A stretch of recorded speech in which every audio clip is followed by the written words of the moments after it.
ఆశతో ఉన్నోడికే గెలుపోటములుంటాయి, ఆశయంతో ఉన్నోడికి కేవలం ప్రయాణం మాత్రమే ఉంటుంది. నిజం ఎప్పుడు ఒంటరిదేనందా, కానీ దాని బలం ముందు ఎవ్వరైనా తలొగ్గాల్సిందే.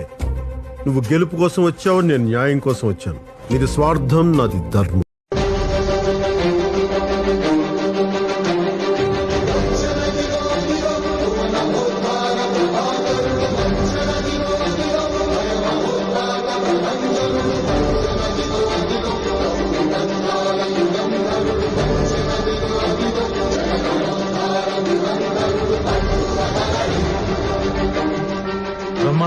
మీరు ప్రెసిడెంట్ అయితే పార్టీ అంతా ప్రక్షాళన అయిపోతుంది.